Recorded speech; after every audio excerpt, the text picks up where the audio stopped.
Hey everybody, welcome to Sad Panda Presents. This is a podcast about music, and we're going to talk about some different albums that we're listening to. Right now we are off. God damn it. Consequence of sound? Yeah. What happened? Nothing. Hold on. Good lord. Right now we are off the list, and we are checking out an album that our good friend Nate Glines suggested to us, and it is The Ugly Organ by Cursive. So that's what we're doing today. Fair warning, we drink and say mean things. So if you're not into that, then you can tune out and put your what's it called, earmuffs on. Anyway, I'm Andrew. And I'm Shane. So what's up, man? Not a lot of. Same shit, different day for the most part. I totally don't have an intro story, so I'll just make it up, I guess. So let's talk about Spotify and my weird eclectic Spotify selections. So last weekend we were all at the lake because that's what we've been doing forever, and we were my girlfriend and I were doing some stuff with like cutting things and all that kind of stuff, like wood and all that fun stuff outside. And I put my Spotify on. And, it's pretty all over the place. Right. I mean, it's like, I feel like everybody has like weird Spotify. Like, anyway, long story short, I was playing, it was playing just randomly, and then, out of nowhere, I Want to Be Like You comes on, the fucking from the Jungle Book. Yeah. And like, as soon as that comes on, like, my stepdad comes out of the house and he's like walking around. I was like, that's perfect timing. Like, you fucking look like Baloo. I was like, and then he's like, what the hell? He started singing it and all that stuff. Oh no, it wasn't I Want to Be Like You. It was, the Bare Necessities, my bad. Ah, okay. Like, okay. For the bare necessities. Right. And so he's laughing about it, and then he's walking by and he like starts to scratch his back on a tree. I was like, that at the time where Baloo does it, I was like, that's perfect. Fuck yeah. Fucking A, man. Beyond that, nothing really interesting going on for the most part. We had a big thing at the lake for like, two of my sister and two of my cousins turned 40 this year. So we had a big 40th birthday party, and we all had a hoot nanny and acted a fool and all that kind of stuff. And it was a good time. We had like a ton of family there. It was a good time. And then, yeah. Right on, Beyond man. that, not a lot going on. How about you, Bubba? Well, so I sold and shipped out my second guitar, so that's pretty cool. It's been a custom flying V that I've been building for a guy for a while, so that was pretty neat. It's out the door finally. Oh, cool. That's awesome. Yeah, I'm pretty excited. So I know he's excited to get it. Hopefully it arrives in one piece, and hopefully he likes it, you know what I mean? Like, I've known the dude for years, but not super well, you know what I mean? Okay, yeah. Like, I've hung out with him and shit, randomly, but it's not like we've never, intentionally hung out together on purpose, you know what I mean? Kind of you never had like a man situation. So yeah, just different circles, and sometimes they overlap, if you know what I mean. I got you. Yeah. But yeah, 6 months or so, he hit me up and he was just like, hey, you're building guitars, right? This is what I want. So we did it. And so I'm pretty excited about that. Got a couple more on the bench, and yeah, man, shit's alright. Oh, right on, man. You know what? I do have a fun thing. I saw, it was funny because I recently listened to the new Experience Grind, and they were talking about all the, the DC, animations that they do. Right. Like all the Batman ones and right. things like that. And, I just saw, they just released Hush, which is a really, really good, Batman, what you call it? A really good Batman, comic that they redid for that. I don't know. It was really good. I lost myself. I started thinking about something else like an idiot. Yeah, man. I listened to it, and I heard them give a lot of praise to Mask of the Phantasm, and that's one of the animated movies I I mean, I haven't seen a lot of them. I've only seen a couple, but that's one of the ones I don't think I've seen, so I'm probably going to check it out.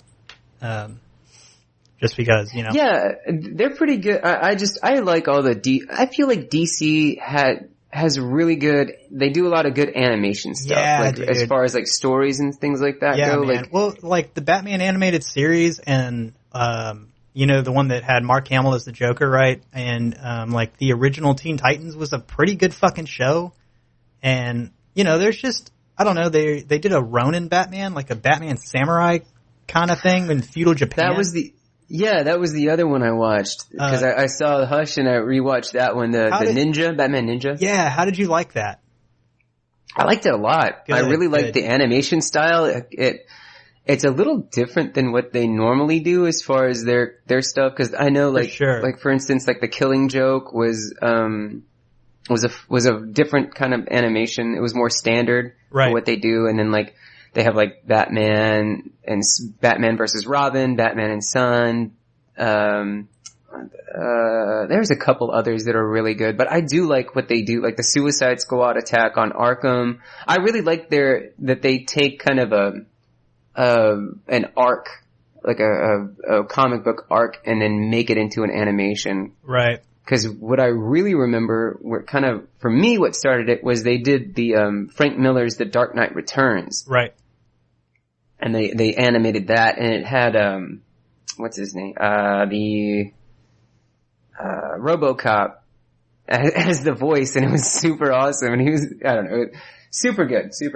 But it was just funny that they brought it up, and I just watched Hush like the night before, so that was fun. But but Hush was really good. I don't know. It's kind of funny how DC does so well in the animated space and does so poorly in the live action space.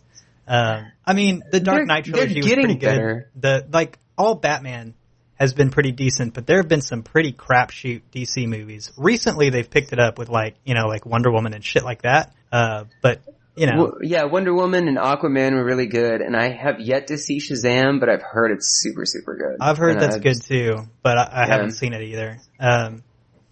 But man, they've had a couple of stinkers out there for a while that just like, you know, they had to recover from. But I think they were trying to do too much too fast. Like, I don't know. They were trying to catch up with what Marvel was doing, but they didn't make the groundwork. Yeah. You know, it's just one of those things, you know, like the whole Batman v Superman flop and shit like that. Like, you know, I mean, I was entertained. I thought Ben Affleck actually did a pretty decent job. But I didn't think the script was there. You know what I mean? Yeah, I agree. And then as well as like Justice League, it felt like forced. Right. And that was the thing, is it all felt forced. I mean, both of those movies just was like they're just trying to catch Marvel and create the same kind of universe with two movies, and it's like, man, Marvel did that over like 12 years, you know? So it took a while. Right. It started with fucking Iron Man, you know, like you gotta chill and do what they're doing now, which is finally making decent movies. But anyway. And I like what they're doing. I don't know. I heartily agree that I don't know. I like what they do with their animation, and I wish they would do that, because I think all of their stuff is fun. Like Doomsday, like Doom, and I don't know, all the ones that I've seen I liked. I didn't think there was any. I haven't seen a bad one. Right. You know. I don't know, but that's also there. Fucking A, man. You want to get into Ugly Organ? Let's get into Ugly Organ. All right. So, actually, you know what? Before we do that, I just picked up a new beer. Okay. And it's pretty damn good. I have to give a shout out. It's, it's the Alamo Brewing Company. Oh, okay. And obviously they're out of San Antonio. Right. And you'll love this. It's called Alamosaic IPA. That's nice. I like that a lot. Yeah. It's pretty good. I'm not a huge fan of like the Mosaic hops, but they did a good job on this one. Right on. So, hell yeah, Alamo. Well, I'm just being a basic bitch. I'm drinking my, the last Shiner that I had in my fridge, and, then I'm gonna switch to Coors Light. So. Oh wow. Okay. Yeah, okay. Honestly, man, it was just, the gas station close to my house that I can walk to. I go over there to pick up smokes, and they do not have a beer selection. it is Coors Light, Miller Lite, Bud Light, and Coors Light's my choice out of those three. Yeah. So it's like, I went to go pick up a pack of smokes yesterday, and I was like, man, I really don't feel like taking an extra trip to the liquor store, so Coors Light it is, you know? Here's what we're doing. Yep. Damn, they don't even have Yingling? Not that I'm aware of. Maybe I just didn't see it, but. Damn. And it's one of those things where, liquor stores are the only, stores up here that can sell it cold. So it's just gotta be hot. So they just have a big stack of Miller, Bud, and Coors out on the floor in this gas station, in 12 packs. That's pretty much it. That's funny because in Oklahoma, that's what they do. If you buy cold beer in Oklahoma, like anything refrigerated has to be like a 3.2. Okay. But anything higher than that, it's sold hot no matter where you go. And that's so fucking strange. No, I mean, liquor stores can sell beer cold here, but no, I meant like even liquor stores, like you have to buy, like they just sell it. I don't know. It's a weird law that they have up there. Oklahoma's all kinds of fucked up though. Just in general. I wouldn't say it is what it is. I mean, like the state doesn't, like, you gotta understand that the state doesn't have any fucking money. So it's a weird state. Like, because, I mean, it's got the most native reservations, right? But none of those casinos pay tax to the state or federal government. But that's their biggest industry in Oklahoma, so the state makes like no goddamn money. And that's what fucked me up when I had been to Oklahoma. They have a toll road on a highway. Yeah, no, I mean and that threw me off, and I thought that was like double dipping because that's like federal funding. Yeah, but then you put a toll road on top. Like, that's so weird. That's how the interstates up here are too. But they rebuild them every summer. And when you and I drove through Oklahoma, it was just like, that was the worst interstate I've ever driven on. It was awful, and it had tolls on top of that, and it was just like, man. Goddamn Oklahoma. I don't know. But I talked to a friend that lived there, and he was like, yeah, it's because the state doesn't have any money. It's like, okay. Yeah. So. Anyway. Okay. So as a whole, this is Cursive's fourth album. Okay. And it came out in 2003. Yep. And, it's, Settle Creek was their record label, and I want to kind of touch on them. Sure. Because I like a lot of stuff that they do, and they're actually out of Omaha, but they have a couple of bands that I have been a fan of for a while, like The Faint is on there, and they're kind of weird. Bright Eyes, Beep Beep, and Rilo Kenny, which are all really good bands, and they're all kind of in the same indie, emo-y kind of vein. Okay. But it's a really good, Settle Creek, I like what they do, like I like who they produce and things like that.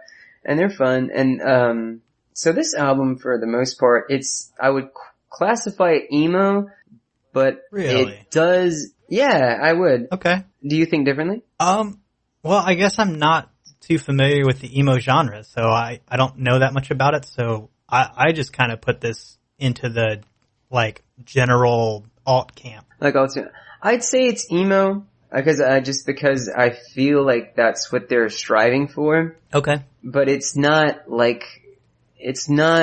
generic emo. I'd say cause for me, emo and like bubblegum punk are kind of in the same vein. Okay. But this album in particular tries to break from that standard emo sound. Yeah, I don't think there's anything super generic about this album. Maybe some of the song structure, but nothing about this album really seems super generic to me. No, not at all. And that's what I think that what they're striving to do is break from the norms of that emo kind of soft punk, like, sound, like what bands like Blink-182, okay. I call them like bubblegum punk. Right, like okay. Light emo, and they're not like crazy, like hardcore emo, like for instance, like Chiodos. They're more of like a hardcore emo. Okay. And I would put this kind of with different bands like Brand New's Deja Intuando or Intuando, whatever it is. Sure. They're more of an emo sound, but they're trying to break away from just being pure emo. Okay. As well as like bands like The Used. Okay. The Used I'd say is more like pure, like they're kind of your standard issue emo. Yeah, I guess that's a band that I have been slightly exposed to, and I would put them in the emo camp for sure. That's what that's kind of what that's kind of the sound that I think of when I think of emo. As The Used. Right. Yeah. As far as like Blink-182 goes, I put them solely in the bubblegum camp, not anywhere near. I didn't think they even touched on into the emo camp, but maybe my ignorance is just a symptom of that. Well, I feel like, with any kind of style of music, there's a spectrum. Okay. Yeah. And so for like emo, I feel like they'd be more on like the bubblegum poppy side, where like Chiodos would be on the like heavy end of emo, but it's still encompassing emo. And I feel like The Used is kind of like the division bell. Like that is your middle, your 0 point, if that makes sense. Okay. And they're more, and these guys are more, I feel like early Cursive, they were more sort of in that vein of The Used, like they had that emo-y sound. Okay. But for this album, like I feel like they were really, really ambitious to try to do something different. Yeah. So and stand out within that camp. Yeah. So I'm not, this album is the first time when Nate recommended this album, it was the first time I had ever heard of Cursive. So yeah, this is my introduction to the band. This is the only thing I know about the band. And yeah, it's not in my, they aren't on my radar because that genre isn't really where I go to. But I thought it was really, really interesting to hear a band incorporate, a lot of strings, lots and lots of strings. I mean, they bring piano and organ and they bring a lot of other instruments in as well and get some real heavy instrumental going as far as the rock and roll scene goes. But I think there was a string quartet through like this entire album. Oh, for sure. And they use the violins and strings and bells and all kinds of auxiliary percussion throughout. Right. And it was fun. For me, I'm really, this is like nostalgia up and down because I think I had this album as soon as it came out. Okay. And again, thank you, Nate, for recommending this album because I fucking love this one. It is so fucking good. Yeah, dude. We appreciate any recommendation, but this was a lot of fun to just kind of dive into for a couple of weekends. Absolutely, and it was a good reminder for me. But as a whole, this album, I feel like it's kind of haunting and disorienting at the same time. Yeah, I get where that vibe comes from for sure. Because there's a lot of they play with a lot of sounds being kind of either off beat or off pitch, and what I feel like is they kind of make a sync line between being it's slurred for their timing, and then their pitch will go up and down just a little bit to make the listener feel just kind of a bit uncomfortable, like it's a bit off-putting, but not in a bad way. Yeah, so they play with a lot of different structure. They play with different key signatures. They play with different modes. So a mode is like a mode is a scale that's got different scales. So like a C major scale is that real happy sounding what everybody thinks of when they think of scale on the piano. They think, C, D, E, F, G, A, B, C, right? Real simple. Modes are like the way you change scales to add different characteristics and different behaviors. And I'm not super versed in music theory, but it's a way to change a scale in a way where, it sounds a little bit different.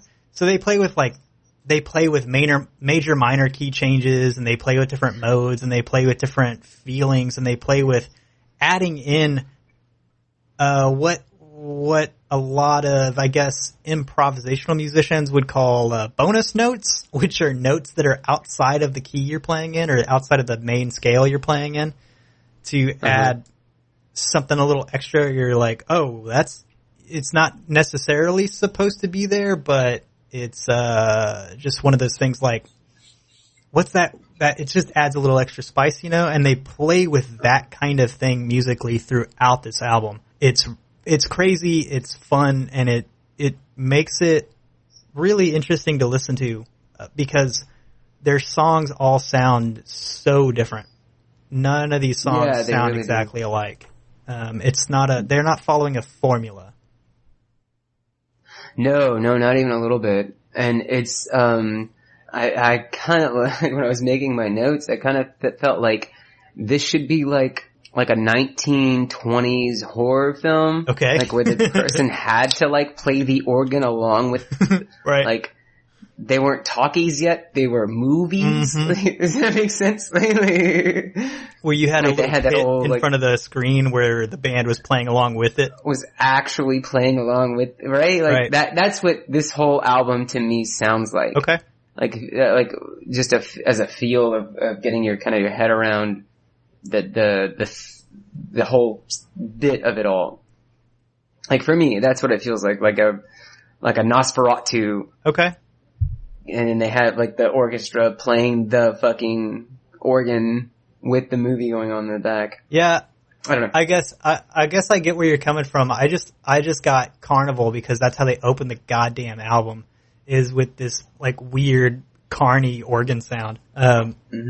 So that just that stuck immediately, and I was like, all right, well, that's what we're dealing with. But they go so much deeper than that, and it's fun to explore where they kind of go with it. So, yeah. Have you ever heard of there was an old, kind of a soap opera, but it was with vampires, and it was called, it was called Dark Shadows. Are you familiar with that? No, I thought you were going to tell me it was called Dr. Acula. No. No, it was not called it. But, for me, it felt like that. Cause it was like a soap opera, but it was about vampires and like this estate and like, I don't know. Sure. I don't know. My brother used to watch, it was like on Sci-Fi when we were kids, and it would come on and we watch it, and it had that kind of grinder organy, like sort of like this style, like da da da da, those kind of sounds. Right. But it sounded, I don't know, for me it sounds like fucking the Dark Shadow soundtrack. Sure, okay. I don't know. Just me. What do I know? Anyway, so let's go ahead and you want to dive right in? Yeah, let's do it. I mean, I think we've waded in. I don't think dive is appropriate. We're 20 minutes in. We haven't talked about the first song yet. Well, I felt like we gave a good overview of like what to expect as far as the album goes. So now that the water feels good and we're adjusted, let's go ahead and dive right into this. We're in it. Well, I guess let's get out of the 3 foot, because we already peed in the 3 foot, and let's get to the deep end. Right. Pissed around with all the third graders or second graders or whatever it was in South Park. I don't remember. So speaking of Spotify being fucky, I still haven't figured out how to get Spotify to play things in order yet. So I listened to this album as a random collection of songs. Jesus. Yeah, it was interesting. But we opened with The Ugly Organist. The Ugly Organist. And yeah, that does have that haunting, eerie, kind of carnival-y sound to it. Right. And it's just, here's what you're gonna get into. Yeah, it's short, it's simple, it's one of those, things that it's album flavor, but it's not a standalone radio song. Yeah, and, there's for sure. But, and then there's a few lyrics, in this song, and it's very short. And now we proudly present the perverse and songs of lament, a couple of hymns of confession and songs that recognize our sick obsessions. Right. So sing along on the ugly organ. It's like the ringmaster introducing the album. That's a good way to put it. That's a really good way to put it. That exactly. Like, Yeah. All right, kids, get in for you're ready for a show. Yeah. It's like Quasimodo said it. Moment. Yeah. Right? Yeah, for sure. Yeah, I thought you'd like that. I do like that. Yeah, you do. Yeah. Alright, and then we move on to Some Redheaded Sleight of Hand. That we do. And so this is the first true song on the album. Yeah. So what do you think, bub? They come in hot and heavy. That they do. Okay. So, this is... So tell me about the music. It's fucking rock. This one, I'm trying to remember the intro, but I just don't.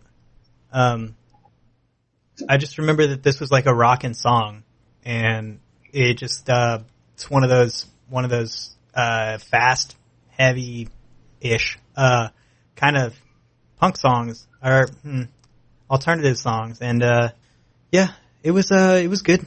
I enjoyed this one, but it wasn't, I don't know, I liked this song a lot, but it probably, I guess it's not one of the ones that like super stood out to me. Really? Well, yeah, I mean, it's got the faster, heavier style in this album than a lot of the other ones, but I guess it's just, Well, yeah. Well, I'll let you think on that.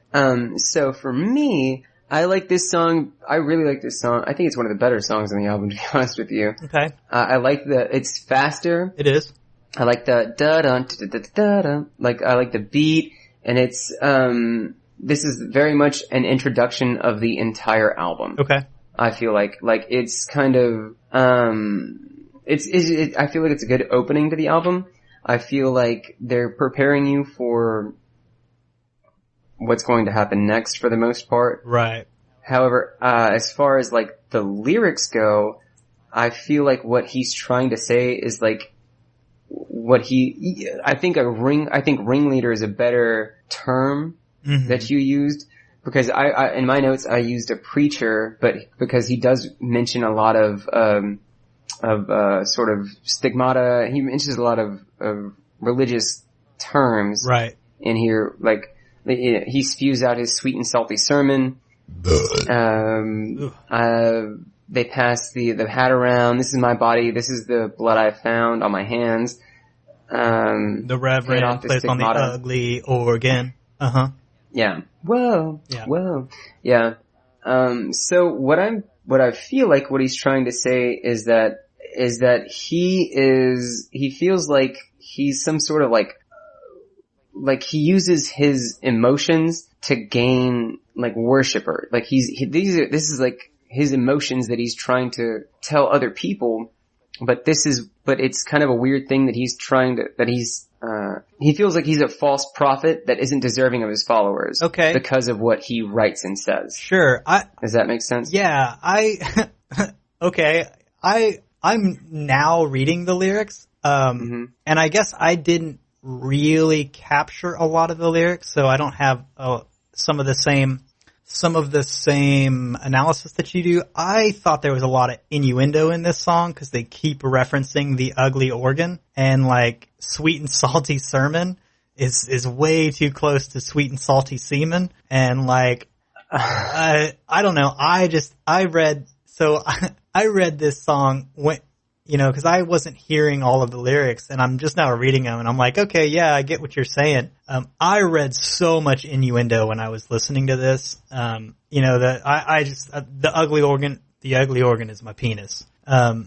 Yeah, no, okay, yeah, no, I didn't see, no, I don't think there's any connection with like any sort of sexual innuendo. Yeah, maybe not. I think this is, he's a preacher on a pulpit for his message, but he feels like it's ill-begotten. Okay. Like his worshippers are ill-begotten because there's no substance that he has. Yeah, I guess maybe I just didn't pay well enough attention to this. I enjoyed this song. That's good. I read a lot of innuendo and didn't pay much attention. I guess. You wanted there to be innuendo. I really did though, Brack. I really did though. You really did, Brack. Yeah. Okay. Well. So I forgot to tell this during the intros, but I did have something interesting happen last week. Oh, well, fuck it, we got a stinger. I don't know. It's not that interesting. It's just another fuck my neighbors kind of thing. I was sitting in my studio room where I record this podcast and where my guitars are and where I play music and on my computer and shit. And I'm working on on designing a new prototype. Well, not really a prototype, just a one-off design that I want to do for a guitar, like a rat rod kind of style, where I just incorporate shit that makes it look like it belongs at like a rockabilly fest or some shit, or could tow along with like an old fucking hot rod or some shit like that with pinstriping and shit. And but I also want to get like my body shapes and stuff into the 3D world. So I've been 3D modeling some stuff and playing with some different designs and shit like that. I'm sitting in here modeling a guitar and I fucking hear this big ass crash. Like it sounds like lightning hit right down the street or some shit like that, and I'm like, what the fuck was that? Cause it sounded way too close, but I didn't see a flash or anything like that. And, it was kind of stormy out, but not like, I don't know, torrential downpour or anything like that. Well, I fucking finally figured it out. The next day I was in my bathroom taking a piss and I was looking out the window and I was like, man, so, I have my next door neighbors had that rundown house and, they've been fixing it up. Well, they have this old fucking rotten tree that's probably like 25 feet tall, 30 feet tall maybe. Like what's left of it, it's this old dead just like stick coming out of the ground, except, it's probably like 2 feet around at the base and about a foot around at the top. Well, the fucking top third of that thing blew over onto my goddamn roof. And that's what I heard, was this tree crashing into my fucking apartment. Like, dude, this thing's directly in line with my bathroom window. If it had been, probably about 5-10 feet shorter, that motherfucker would have come through my goddamn bathroom window. Oh, fuck. I bet it fucked up the roof. Oh, I don't know. That's not my fucking problem. I don't own this place. No, fair. That's for my landlord to fucking deal with. But damn, dog. Yeah, I mean, it didn't fuck up the roof enough to cause any, like, leaks or shit like that. I mean, it was all old and rotten and shit, so I'm sure it hit the roof and just fucking broke and splintered into 1,000 pieces, but this is all rotten wood. But that was what that goddamn loud sound was. I heard this loud-ass fucking bang. So that was fun. That's fucking crazy. Yeah. Tree fell into my goddamn apartment. Not into, I should say. Anyway. Let's get back to this shit. Song number 3, I should say. Song number 3 Art is hard. Art is hard. Yeah. What'd you think of this? I like it. It has a really like boppy beat. Yeah. Like do do do do do. And I like again, like this is why I think that comes in that disorienting and kind of off-putting sound. Yeah. Not off-putting, but uncomfortable feel, is that the horns in this song are they're just a bit off on their timing. Mm-hmm. So they're a bit slurry and it feels like they're trying to catch up. And they're like, and then they wave up and down. Like, I think you called it mode change or something like that, where it's like a half a step up and then down. So it's like, wow, wow, wow. Yeah, I think that's more of a, man, I would put that more in the camp of like, tremolo or vibrato. I don't remember which one is which, but, one's a change in pitch, one's a change in volume. Anyway, but they do this wavy sound. Yeah, I feel like what that is like a mute going in and out, or maybe if it's a trombone, it's them manipulating the slide. If it's like a trumpet, I think there's still a slide in a trumpet. I'm not 100% sure because I don't know my band instruments, but yeah, they do some weird effect like that. I love shit like that sprinkled in throughout this album, by the way. That and the stuff that they do with the strings, super cool. It's a lot of fun, and it adds adds a lot of like flavor. I don't want to say flavor text, but what flavor text is in a book, it has a lot of that. It's a lot of character. Yeah, that's a great word for it. Because it still goes in this theme of this like carnival, dizzy, disorienting feel. Right. And I like that that's what they, like that they have that wana, like where it's off on the timing, like it's a little early and it goes on a little longer than it should be. Maybe just a quarter note or an eighth of a note early and an eighth of a note late. And then it kind of fades in and out of the right note where it goes high, low, high, low, high, low. It's kind of like they're playing on the upbeat instead of the downbeat. A little bit, but they're just like a half step early. Right. Like and then they carry on just a half step late. And then, I don't know, it makes that dizzy, disorienting sound, like really come home. Yeah. It added some really interesting flavor to this song. I liked it too. For sure. Oh, for sure. And then, as far as like, here's what I really like about this song is like what they're talking about. Oh, okay. Is that, basically what he's saying is that he's just talking shit about, cliche emo songs about breakups and like, and to sell records. Okay. Yeah, okay. So you know what I mean? So this is all like a fucked up person, like having to relive or who constantly, messes up in like has bad relationships to get inspiration to write albums. Right, okay. You know what I mean? That's that fall in love to fail to boost your CD sales, yeah. Exactly. And so I think it's what he's saying. Yeah, exactly. And it's kind of a critique on the entire genre as emo goes, because that's kind of what their big bag is. It's like, oh, breakups and I have a lot of feelings because my heart's broken and that kind of thing. That's kind of like the modern joke of Taylor Swift, right? Like, don't date Taylor Swift because all she's doing is dating you to write an album, right? This was what emo was. Yeah, exactly. This is what emo is, dog. Like, that's kind of their thing. Right.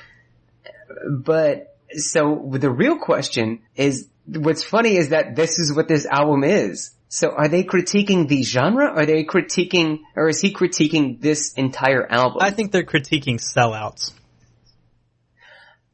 Fair, but that's what okay, so sellouts, yes. But this is what they do in the album. All they talk about are failed relationships and dysfunctional feelings and things like that. Well, maybe they're hypocritical then. Or maybe they're doing it ironically.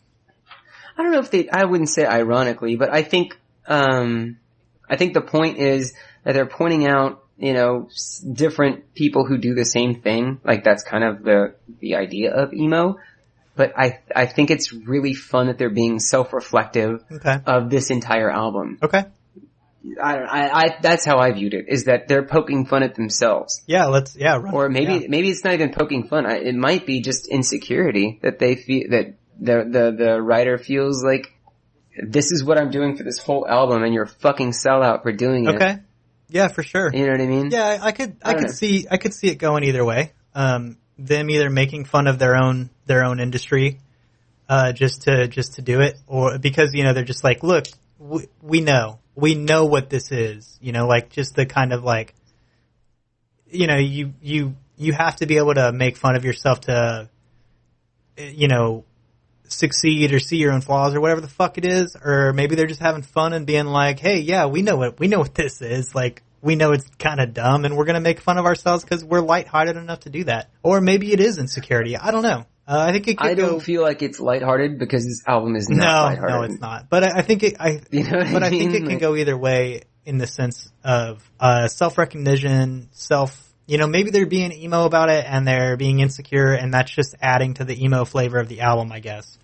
Or it could be that they're actually, this is their art and they're talking shit about people who fake it. Yeah, maybe. I think it could go a lot of different ways. Layers on layers. But I don't know, but this song's fucking amazing. Yeah, it's really good. This song's really good. Because I like cause I couldn't pin down a true meaning to this song, cause I don't know what the fuck they're talking about. Like, it feels like it could be all of these 3 or 4 different scenarios that we talked about. Right. I don't know. I don't know, but fucking great song. Great. Yeah, it is. Anyway. Next, we move on to The Recluse. The Recluse. What do you feel about The Recluse? I love the fucking intro to this song. I think it's real. It's kind of sparkly. Yeah. There's two songs. I think it's, man, I want to say it's this one and Driftwood have kind of a sparkly intro, and I like that. But anyway, I really like the intro to this song. It's fun, it's sparkly, but then he goes into a kind of a darker theme with lyrics anyway. But I don't know, the music is just, it's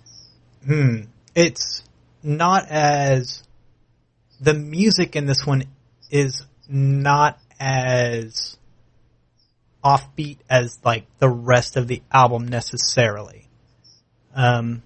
They still play with some musical themes that are different, but this is more musically in line with mainstream, I think. But at the same time, the lyrics go a little darker. And I think the song itself, this is one of the few songs that I really listened in on the lyrics with, and I thought it was super relatable, just on a humanistic level, because he's very insecure in this song. And I thought that that's super relatable just because everybody has their insecurities, and this is a song that acknowledges that kind of thing. Maybe not everybody wakes up in strangers' beds, but everybody has insecurities and wants to be wrapped up and hugged sometimes, and wants to be with somebody and find, like, because he's talking about waking up alone or waking up in a strange person's bed and then like wanting them to, you know, be a spider and wrap them up tight. And I don't know. It's interesting, and it's a kind of relatable song, and I think this is a good song for me. Right I've on. been talking right too on. long. Yeah, no. You talked appropriately. Yeah, no, it definitely has the spider web and fly kind of metaphor for a relationship. Right. And I feel like he wakes up in a girl's bed, but his first instinct is to think that she will like Kick him out. Like, please get the Right. fuck out of here. But at the end, he's saying like, but he really wants her to just wrap him up. Yeah. Right. And I think that's At the end, he super really just wants relatable. this to be a thing. Right. Yeah. For sure. And I think this has the line of the album. Oh yeah? Is it the same one I'm thinking of? I don't know. I don't know what you're thinking. Okay, because there was one in here that stuck out to me too. Go ahead. I'll tell you if it's the same one. My ego's like my stomach, or the line is, my ego's like my stomach. It keeps shitting what I feed it. Yeah. That one, there's two in here, but that was one of the ones I was thinking about. Yeah. That one for sure. And I think, my number 2 would be, of the album are in this song, is that, oh Christ, I'm not that desperate. Yeah. Oh no. Oh God. Oh no. I am. Oh God, yeah. I am. Yeah, those were the two lines that really stuck out to me too. Yeah, I fucking love this song. And, those two lines was just like, oh man, that, oh Christ, I'm not that desperate. Those two lines, I mean, especially the desperate one where it's like the realization, man, that's like, look into my life. I've always been that fucking desperate fool kind of character, when it comes to women. So that line stuck out to me, especially hard. Like, oh, that one hurts a little, but at least there's others out there. Yeah. Oh no, those 6 words fucked me up. Oh no, oh God, I am. Like, oh shit, like, yeah, no, it definitely, I was in the same mindset. I think those two lines are the lines of the album. Yeah, I would agree. For sure. I would agree. And, yeah, it's just somebody who, just slept with somebody for some whatever reason, and then, it's just self-reflecting on being weird, I guess. On just being insecure. Yeah. And not knowing what he wants to do with his life, that kind of stuff. Yeah, just the kind of great song. Just the kind of helpless feel when it comes to relationships, you know. For sure. As far as the music, it's a little, yeah, like you said, I agree. It's not as heavy-handed. It's a little more kind of easygoing as far as the music goes. But I mean, still pretty, and it still has that dark, ominous feeling. And the strings are awesome. Man, I love that they love the strings. Me too. The strings come in so good, and I'm a sucker for them every time. Anyway. Yeah, like I said, man, that quartet they got going on, or whatever they're using, fan-fucking-tastic throughout this album. Absolutely. Absolutely. Ooh. So we move on to Harold Frankenstein. Harold Frankenstein. This is a fun one. I like this one a lot. Okay. It's only like 47 seconds long, Right. but I do like I don't know. If it were to flesh out and actually be a song, this would be on my top 3. Okay. I really like the sound of this. It's so fun. And then there's only one line. Now I can't stop the monster I've created. Mm-hmm. It's so good. Like, I don't know. This is like, as weird as it is, I wish this was a 5-minute song. Okay. Because I wish it's good. It's good. It's one of my favorites. Okay. But, one thing we haven't talked about that I think they do really well is they really have a good ability to transition. Yeah, okay.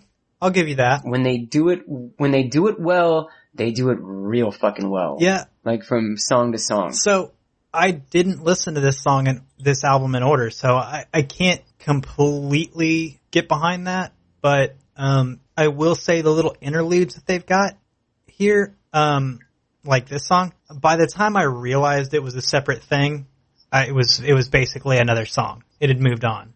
So this one just completely goes out of my mind. Like, which interlude is this? Oh, I don't even know, because by the time I realized it was an interlude, I was on to the next song. It was over. Yeah. Well, that sucks.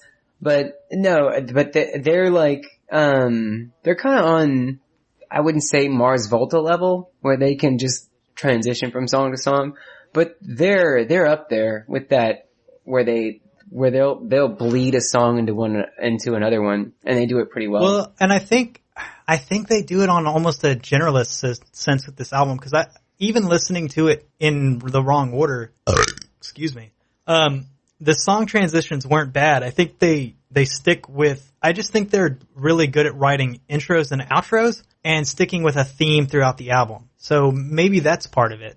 Because again, like I wasn't caught in a moment where I was like, oh fuck, that's a weird song transition. The album is cohesive enough where even listening to it out of order is enjoyable. Doesn't take you out of it, I should say.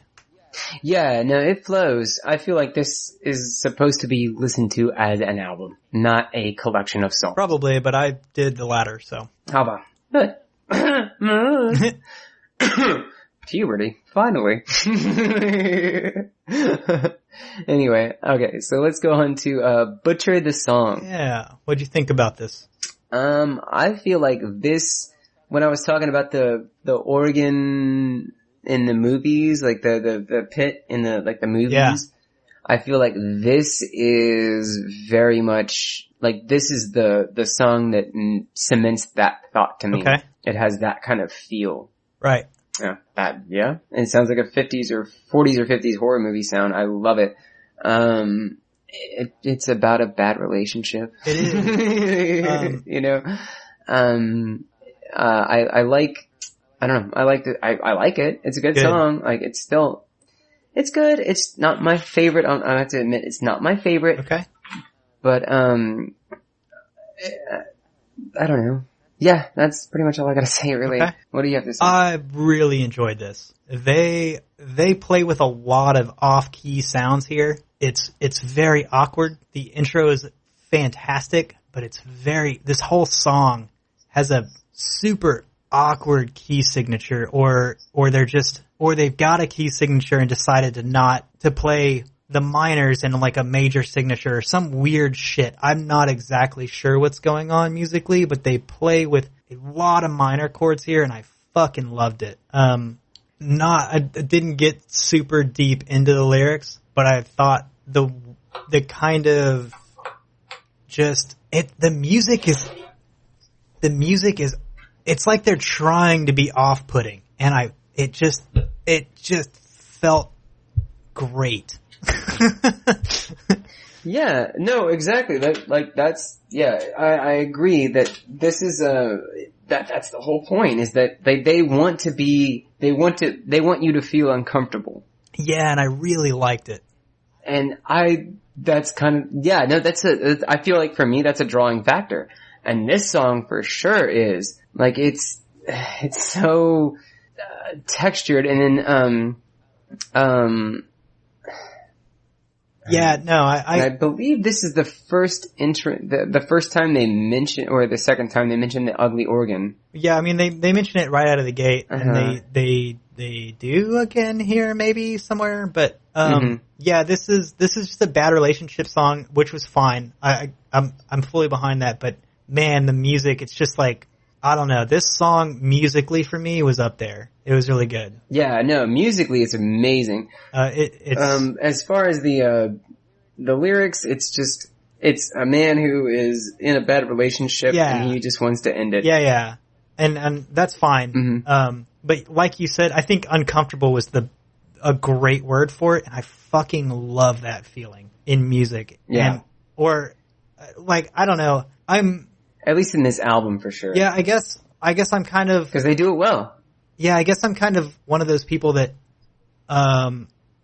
awkward is my natural state in a social situation. So when other people feel that awkwardness, and, like, I can just, like, I fucking... That's my fuel. Like, I'm super introverted, and my social battery is pretty short-fused. I like to get out of places that I don't know people, but... Man, if other people feel awkward, like, it's so good. And that's what this song felt like to me. So I really enjoyed the musical side of it. Yeah, for sure. And I knew you'd, honestly, I'm really glad you like this. I thought you were going to hate it, but I'm glad you love it. It's not my favorite thing. I gotta be honest. I'm talking it up, and it's not my favorite album of the year or anything like that, but there wasn't a time when I was listening to this album where I was like, this is awful. I just don't want to listen to this. I mean, don't get me wrong. I edited the Neil Young episode last night, and I was like, well, now I just want to listen to Neil Young. So I did that for about 20 minutes. But then I came back to this morning, and this is a good album. Like, I don't know. It's musically, it's super interesting. Super, super interesting musically, and they play with a lot of ideas, and I don't know my music theory well, but I know that they play with a lot of ideas here, and it's just a fun album. And their lyrics on top of that are, sometimes they got some real fun lyrics going on, like we talked about with The Recluse. So, it's not going to end up in my favorite albums list, but it's also it's not something that I didn't enjoy. I did enjoy listening to it, so... Yeah, no, I just thought you were going to hate the shit out of this album, and the fact that you kind of dig it is fun. Yeah, why did you think I would hate it? Just emo? Yeah, okay, mostly. I don't necessarily hate emo. It's just not my genre. Like, I'm just not familiar with it. For sure. Anyway, so what I do like, what I do like is at the very end is that they talk about I am what is left, a puppet, laughing at the look and amazement of the musician's face. Pinocchio dove off the cliff and swam away, right. Which leads into Driftwood, a fairy tale. Which is another fantastic intro. Yeah, it really is though. This song, I really like this song. I think it's fun. It has that, it's got like a fun organ beginning. I love that they use like Pinocchio as like as a metaphor for a bad relationship. Okay. That was fun for me, especially because she brings him to life, and then she brings him to life, and then cry, liar. She kind of tears him, and then she tears him down, and then he wanders off into the ocean. Yeah, this was a story about a bad relationship. Right. again, but still, musically a great song. Music. Here it's less awkward and it's more melodic, I guess. Mm-hmm. Well, I think that's why they call it a fairy tale. Okay. Because it has that kind of fairy tale-y feel. Okay. Like it's you know, like it has that feel for me. Yeah, no, I get that. I get that for sure. And it is. It's a more upbeat melody. It's a more, let's say generally more pleasing melody than what we were dealing with Butcher the Song. So, yeah. But it's done well, and it is indeed pleasing. Yeah, but that intro though, it's just... No, it's fantastic. Yeah. Like, musically, this band is phenomenal. They're really good, yeah. Like, I love what they because they play with so many things, and it's, I don't know, it's I don't know. I really like what they're doing all day. I do too. I agree. For the most part.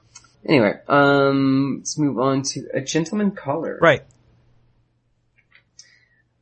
I really like that chaotic sound as it comes in with like, cause honestly, the last song, the fairy tale, oh shit, let's not move on. I forgot. What I like about Driftwood, mea culpa, I just reread my notes. Okay. So Driftwood, if you notice, each verse gets a little bit louder. Huh. I don't think I did. So no. at the very beginning, he's whispering. He's like whispering the lyrics. Okay. And then in the second, like, you know, she would soak and drink when open, you know, and then verse 2, so he would buy her things and kiss her hair. And then at the bridge in the outro, so it was true. Like, it builds, like, it gets louder and louder as the song progresses, and so does the music. Okay. That it goes up and up and up and up and up because it's the tension of that relationship going up and up and up and up. Huh. Yeah, I'm not entirely sure that I noticed that or not. Mm-hmm. Yeah. And again, I think this is one of the better instances of where it'll bleed from one song to another, because the lyrics stop at about, or the music, this music, as far as the song goes, stops at about 3:20, and then has that weird, fun interlude. Yeah. And then it kind of has that chaotic thing that goes into the next song, A Gentleman Caller. Yeah, hold up real quick. So yeah. So A Gentleman Caller. Yeah, so this song, I think... Excuse me. It's, well, it's about, surprise, surprise, a bad relationship. Yeah. But, this one, it's very chaotic. Okay. Go on. Do you like the first two verses? It's like just crashing sounds and things like that. And I don't know. It's about a dude comes home drunk, and he's a fucking mess, and he's an asshole, and he probably fucked somebody else. But, they're blaming they're, you know, they're talking about fucking, essentially, and then, she takes him in, I suppose. And then it has this fun change, where it's like, it stops that chaos, and it settles down, and then it begins, but in the morning on the sober dawn of Sunday, and it has the good like the violins and strings come in. Right, okay. And this is like that moment of clarity, like where I guess the person in focus really comes to realization of what is going on. Right, okay. You know what I mean? Yeah. I almost forget that second half kind of happens, because the first half of this song for me is just like, I don't know. It's the most generic thing on this album. It sounds like Pavement. I wouldn't go that far. 'Cause I'm sorry, but that Pavement album, I know there's people out there that like that band, but man, the album we listened to anyway, God, it was dog shit. So I wouldn't say that, but the first half of this song, man, it's forgettable. It's the intro is solid. I'll give them that. The ba-da, ba-da, but yeah, like I like the intro, but man, the first half of this song is so goddamn generic. Just generic punk emo, whatever you want to call it. Well, I think that's the whole point of like what they're trying to say with the song. But I'm disengaged by the time the pretty part of the song comes around. Like you explaining the bridge reminded me that even happens, and I was like, oh fuck, that's right. There's a good half of this song, but I'm so disengaged by the end of the first half. I don't care. Yeah, for sure. But I think that's the point of the song, is that that's what they're trying to do. Okay. Is they're trying to make this chaotic sound go on because it is a chaotic situation. It's just people who are on at ends with each other, and they I don't know if they exactly want their relationship to continue, but it's like, I'm drunk, I don't want to fuck, and then they fuck. But in the morning and then the clarity of Sunday, they kind of have that awakening, and they don't know, I don't know exactly how they feel, but I feel like what they're doing is that I feel like they're blaming each other for their own self-loathing and hatred of this relationship, but they kind of keep doing it. Kind of like the Atmospheres, Atmosphere song, was it A Modern Man's Hustle? No, not Modern Man's Hustle. The one about you don't know me, you just love me. Okay.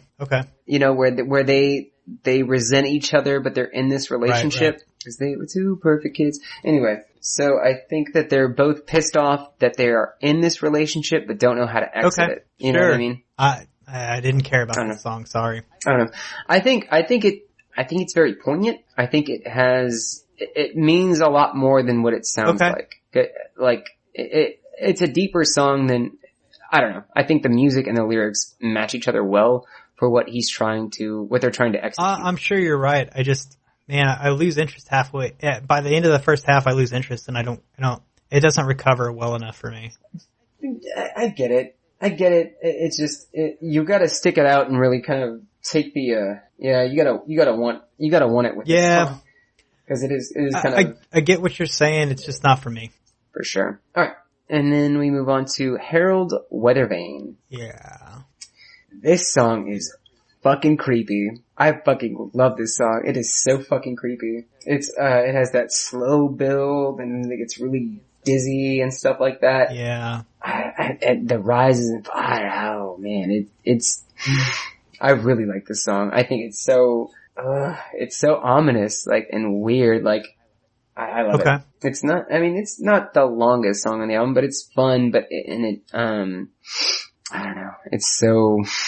Yeah, I guess I need to re-listen. I don't remember this. It's not. It's one of the transition songs, so it's not. But I guess I wrote it off as an interlude, and I don't fucking remember it, like, at all. I just don't remember this.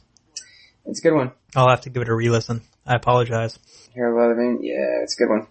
It's a really good one. It's a longer song, and it's more melodic than, as far as that, because, like, as far as interludes go? The beginning is like, cause the opening are those dun dun dun, like the strings hit real hard, and it's like a man breathing really hard. Oh. Okay. And it has like the storm building and a man walking down the street. No, I still don't, this still is not like prominent in my mind at all, but I do recall hearing when you say the string hits, the bump bump bump, cause it's the fucking bow slapping like the cello strings. Or violin or whichever instrument they're on. I remember that, but honestly, man, it's not enough the whole thing doesn't stick. So I guess I gotta go back and listen. And it has like the heavy chimes and like, for me, this is like the most, as far as like the sound goes, like this is ominous and fun, and this is really fucking, if you don't remember this song, I'm so sorry, but it is a great damn song. I honestly must have just wrote it off into the end of whatever song came before it on my Spotify list. Because, man, I just don't fucking remember it. Like, I remember you're talking about a couple of little things that I remember, but man, it just doesn't stick out as its own song to me. It's so, the music is so, like, it's kind of dizzy, and the music itself is kind of a juxtaposition for, like, the chimes that they use, cause, like, the chimes are, like, on the downbeat, like, dom dom dom, dom dom dom. But, like, the music is like, and it has that, you know, again, that wavy sound to it. And it like rises and falls, like, such a good song. I wish I remembered more about it as its own song, because I just don't. It makes me sad because you're speaking high praise, but it just doesn't. It's a good one. I wish I had more to say. I'm sorry. Oh well. Either way, we move on to Bloody Murderer. Yeah. This is go on. This is a fun song. I don't know.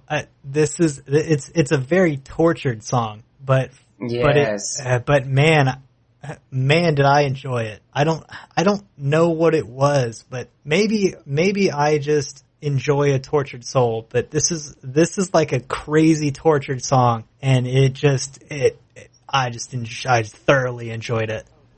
Oh, for sure. It's got like a haunting sound to it. Like, it's so, like, I like how it bleeds from Harold Weathervane, and then it comes in here, and then this is like, he mentions, the first line is, "There's a ghost in my bed, she cries in her sleep," and then it's kind of like, what he's trying to say is, like, he is still, long story short, he's obsessed with, like, past relationships. Right. And so, there's a ghost in my bed. These are all of the past relationship that he just cannot get over. But it has, like, the music on this, the heavy bells, it's so... It's so good. It's very heavy. So good. It's not a long song, but it's so good. No, it is not. No, it is not. And then I love that the woman, she like echoes like the things that like she has a couple, like there's a girl on here who like, "Sweetie, are you here with me?" And she sings that. Oh, it's so good. Yeah, no, this is fucking great. Like you said, it's got that kind of ominous sound, but man, they play with, cause, so the "Sweetie, are you here with me?" And then the mirror crashed on the dresser, and they hit those chimes or those gongs or whatever the fuck they are to like, to emphasize that, and she began to scream, and then they just come in with that bloody and man, they just fucking, they hit it hard. And then the string like doo doo doo doo doo. No, this is this is a great song. Really good song. Yeah, I don't know what else to say, but the way they emphasize things is where I'm going to leave it. Is like that, the mirror crashed and she began to scream and all that stuff. Like, it's good. This was a great song. Yeah, for sure. Agree. And then we move on to Sierra. Yeah. This one's a bit of a slow build. It is. Like, it's so, like it's sweet, kind of, it's not as ominous as the other songs were as far as the build goes. No, I think you're right with the word sweet there, though. It is, but I think that's kind of the point of the song. Yeah. Until it actually hits, like, the main part of the song. Yeah. You know? Yeah. But there is a bit of sweet hint throughout the song. Well, like, okay, so the first, I don't know, half, 2/3 of the song, he's just, this is a song about his daughter, yeah? Possibly? I assume it is, but or the daughter of a woman he's dating or something. But this is a song about a little girl. I mean, it's about a child. Yes, I can neither confirm nor deny whether it's about his daughter, but it's a long. It's a song about whether or not it's his daughter or it's somebody he's playing a father figure towards. It's a song about a little girl that he is raising, or maybe not so much. He is not raising, right? Because that's where the sad part at the end comes, right? Like, he wants to be the perfect father, and then the sad part at the end comes on and he's like, I'll never know who you are, and I don't deserve to. So he's estranged, but he's got this fantasy at the first, and it's this is another one of the songs where the lyrics actually did stick out to me, and it's a fucking heartbreaking song. It's absolutely just twists you up inside, because you're just like, oh shit, he doesn't get to, and that's why I assume it's his daughter. So I don't know. This was a good song for me, and it's more of the story than the music. I mean, the music's fantastic here too, but and it's more, it's a faster pace than most of the other songs. It's less memorable than the lyrics in this song, which is not common for me. Yeah, especially for this album, period. Definitely, yeah. I feel like this song has the strongest lyrics. Like, this is the song where the lyrics overshadow the music. And that's a crazy thing to say on this album. I don't know if it's got the strongest lyrics because we put the line of the song, the top two lines of the songs in the Recluse, but it's definitely got this. Just because it has story. Just because there's a good line doesn't mean it's the most powerful lyrically. So the story of the song lyrically is the most powerful, is how I would phrase that. Yeah. But semantics. Sorry, I didn't mean to be a dick about that. No, it's fine. I think this is the song where both the music and the lyrics come together perfectly. Yeah, okay. I mean, don't get me wrong. I feel like the entire album, they do everything well. Yeah. But for this one, I feel like it's not, you don't have to pick and choose. Okay. I don't know. I think this is the best song that blends both the music and the lyrics together to where you can, it's more encapsulating. Yeah, it's a great fucking song. Yeah.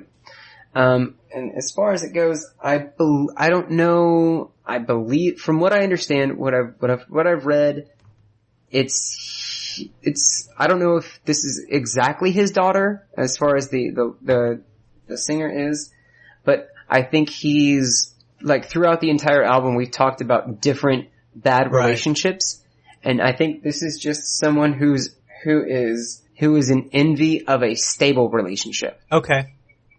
And wants to give up this could it be, couldn't be, bad relationship after bad relationship, and he's seeing a mother and daughter, and he just envies. He doesn't even know if there is a man in if there is a husband or anything, but he wants a family. So he wants that. He's tired of wants that white picket fence life. That stability. Okay. Yeah, exactly. He's like, I'm ready to settle down now. I want to kiss her, tuck her in, and say goodnight, my baby girl. Okay, I think that's a really great interpretation, actually. This is just longing for stability. Okay.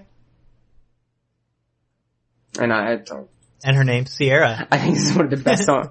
Sierra, Nevada.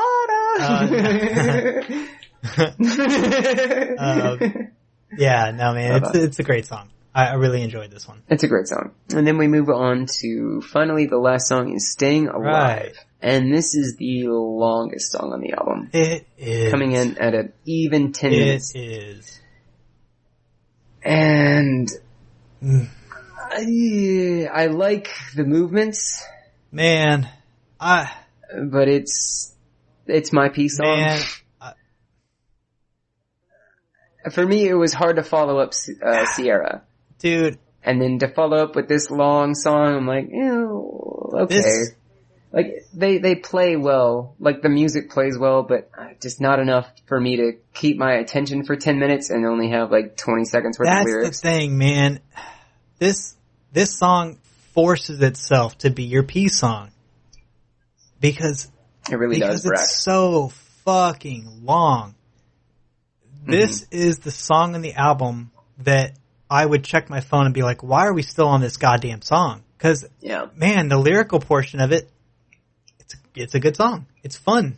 It is. I like it. It's a good song. It's soothing. It's kind of nice and easy.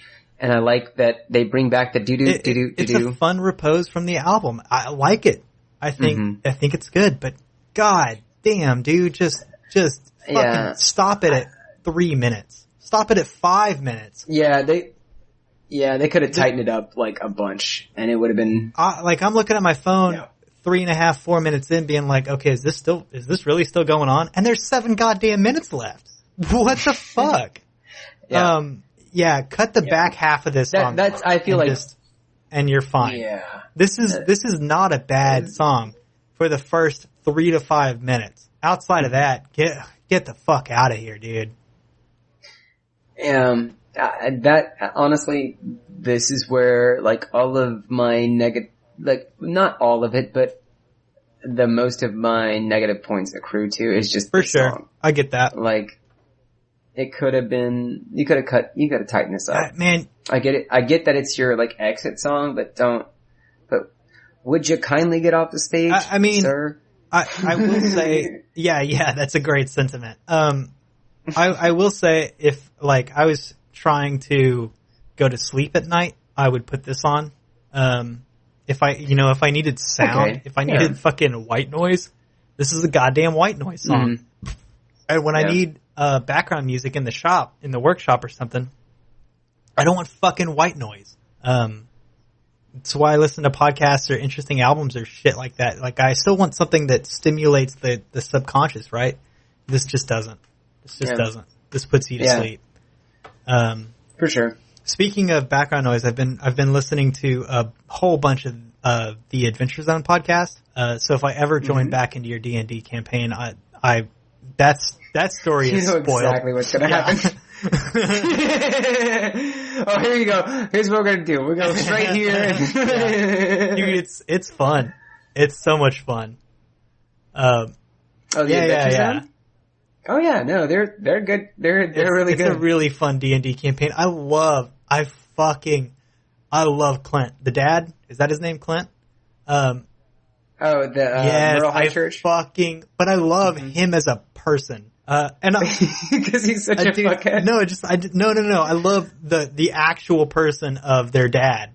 He's awesome. Oh yeah. And I love that they call him daddy. It's the weirdest goddamn thing.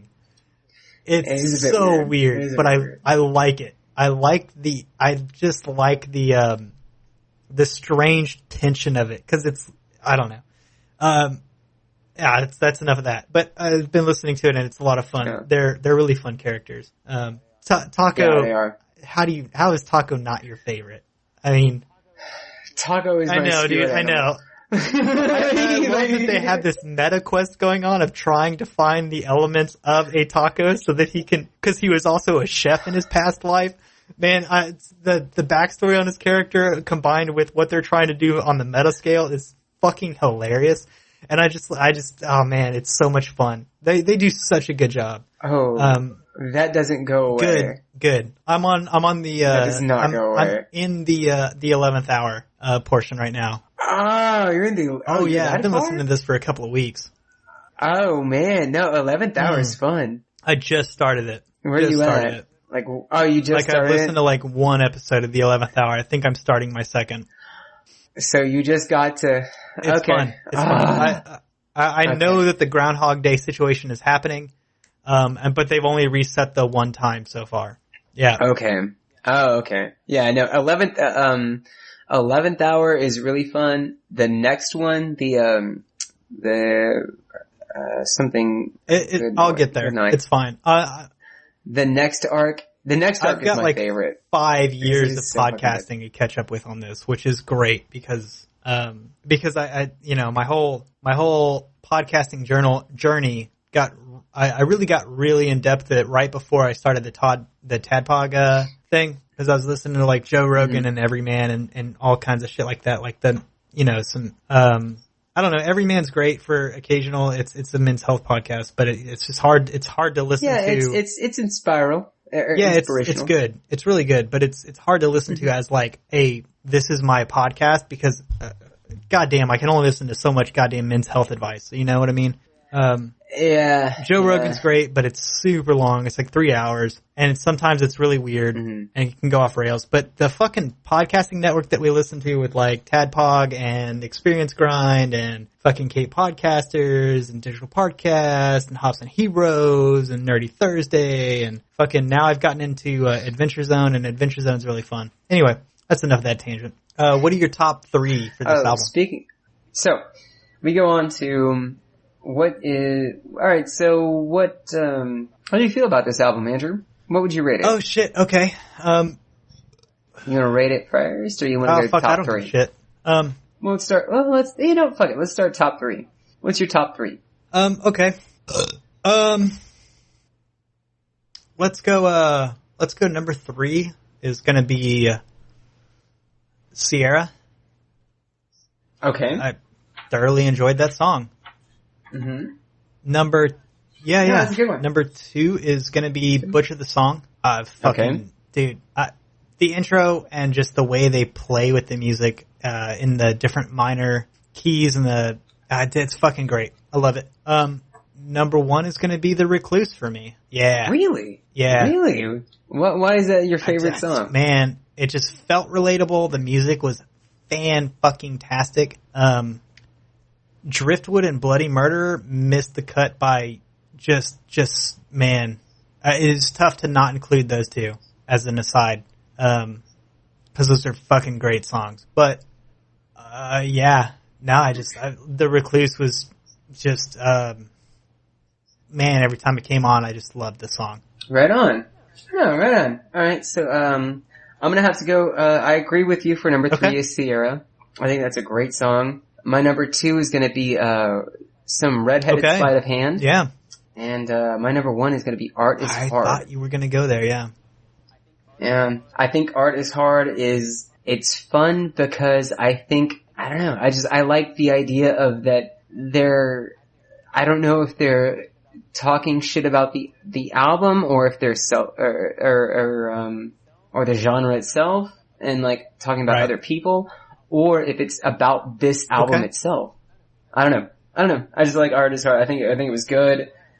Overall, this album's so good. Like it has so much, there's so much going on and there's so many style changes and there's it's a really fun album. Yeah. It's a really fun album. I again, thank you, Nate Glines, for recommending this because, it's been a long time since I listened to this album, but I'm really glad I came back. Yeah, man, I gotta throw it out to Nate, man. Fucking, I had never heard of this band, much less this album. And, I don't know what else this band does, but you picked a great fucking album, dude. It's honestly was a really interesting musical endeavor. And I understand why you love this thing. It's really fun. It's really good. And it's pretty interesting that Shane and I went very different directions with our top 3. Like, dude, you and you went Art and Hard and Redheaded Sleight of Hand, which are great songs. I'm not denying that. And I went Butcher and Recluse. It's very seldom that we don't have. I mean, we had similar. We had one song. Oh, yeah, we had Sierra. But, I mean, even my 4 and 5 were Driftwood and Butcher, and you know those. My 4 would have been Harold Weathervane. My 5 would have been my Gentleman Caller. Yeah, it's odd that we're that far apart. It is fun. It's fun that we're very divisive on an album that we both like. That's fun. Yeah, but I like it. The songs that are in your top 5 aren't bad to me, except for Weathervane. I just don't fucking remember, which is a shame, apparently. Go back and listen because it's worth a re-listen because the music is phenomenal. It has so much movement. And all I'm pretty sure I just wrote it off as attached to other songs. XYZ, yeah. Well, it's funny because I feel like I like the music of those more than I like the words, and I feel like vice versa. I don't know. The Butcher the Song for me was all about the music. I could care less about the lyrics. Oh, for sure. Sierra, I thought the story was fucking amazing, and I thought the music matched. So that's kind of a 50-50 there. And then the Recluse, man, that sparkly, jingly intro just fucking, man, that wrote the song for me. And then on top of that, just the relatable ass lyrics where he's talking about, fucking being weird with relationships. Yeah. And man, I totally get it. So, for sure. All right. So, out of 10, where would you rate this? ZC's question. Man, I want to give it more, but it's a 7.5. I wanted to crest that 8, but it just doesn't quite do it. Staying Alive, if they'd cut it down to about a minute and a half, would be a perfect song. I know that you're saying Weather Vane is amazing, but the interludes just kind of got lost on me. And I get why they're there in an album. Well, especially since you didn't listen to it in order. Man. I'm going to argue that because you didn't listen to it in order, you need to give it a 0.5. Yeah, but that's part of the reason I gave it the 0.5 to that 7. Oh, really? Oh. I don't know, man. Wow. This is okay. Well, I'm not gonna. You know what? I'm not gonna tell you how to feel. I don't know. It's a great fucking album, and I think I think this album is. I'll put it this way. I think this album is 75% amazing. As far as the songs go, and I think 25% of the songs on this album are just they don't do it for me. I got you. Okay.